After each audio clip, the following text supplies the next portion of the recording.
يا صباح الفل يا صباح الجمال على احلى اخوات وعلى احلى متابعين. لو اول مره تدخلوا قناتي انا رشا السيد. النهارده بقى جايبه لكم الكوارع وسر بقى خطير لكل الستات. النهارده هتعرفوا السر ده، مش هتبطلوا تعملوا الكوارع دي خالص وهتاكلوها، واللي مش بياكلها غصب عنه هياكلها. بصوا يا جماعه شكل الكوارع يا سيدي على الجمال، ولا بقى الشوربه، شويه شوربه يا جماعه بجد ريحتها قلب الدنيا.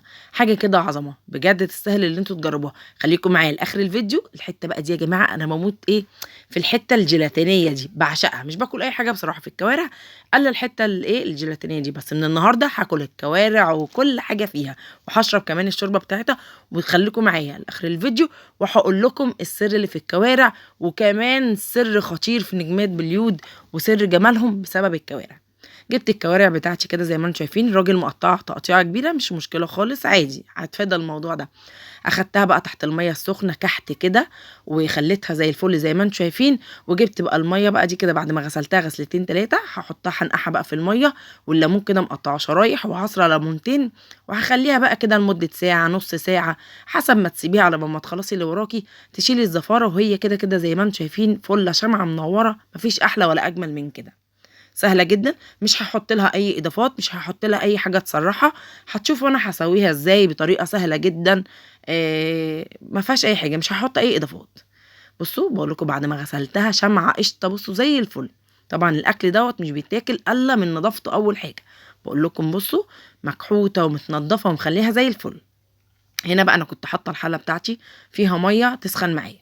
بقول لكم بصوا الجمال زي الفل والله يا جماعه. يا جمالك يا رشا، بصوا الجمال والحلاوه. قشطه يا ناس. بس كده اهو، بصوا بقول لكم بصوا مخليها زي الفل.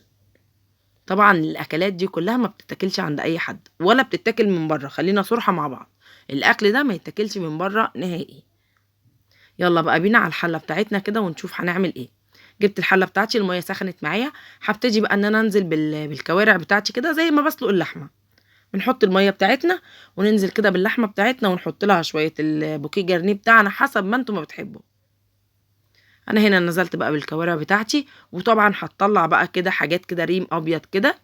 انا هاخد الزفاره دي كلها كده شلتها. هنزل بقى هنا عندي بصل مقطعاه، ورق لوري او اللي هو ورق غار، حبهان، مستكه. الحاجات دي كلها كده بتدي طبعا طعم للشوربه وبتوديه في حته تانية. حابه بقى انت تحطي بقى طماطم جزر، الحاجات اللي اخواتنا بيحطوها. كل واحد الشوربه اللي بيحبها وبيرتاح لها يعمل البوكيه جرنيه بتاعه. في ناس بتحط كرات، حطي اللي تحبيه. بس انا بالنسبه لي كرشه دي الشوربه بتاعتي اللي انا بعملها في اللحمه او في الكوارع. هنزل بقى هنا بالفلفل الاسود بتاعي، واسيب الكوارع بتاعتي تغلي غلوتين 3 صح. يعني ايه غلوتين 3 صح؟ تغلي غلوتين 3 وهي النار عاليه خالص، وانا سايبه الغطا متورب لاني هتعلى وتفور لما تيجي تغلي.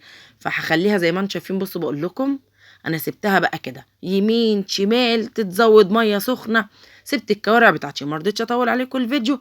بصوا يعني غلت غلوتين وسبتها على نار متوسطه شويه، وبعد كده يعني ربع ساعه، وبعد كده سبتها على نار هاديه خالص.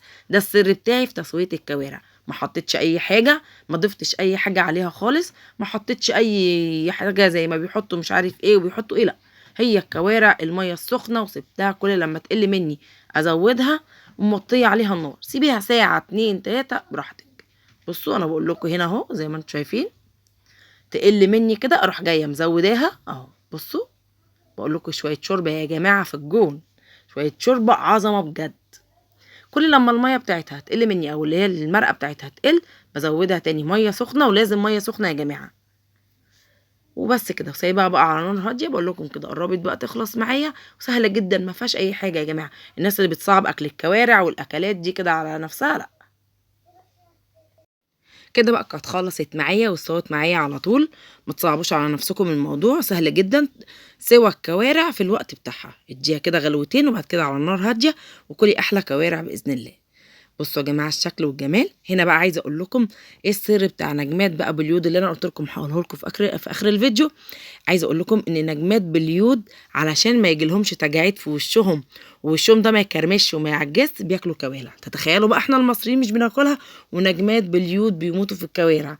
يلا بقى روحي هاتي الكوارع كده وخليكي شابه، وادعي لي بقى كده في الكومنتات دعوه كده، وربنا يخليكم ليا. اشوفكم في فيديو جديد.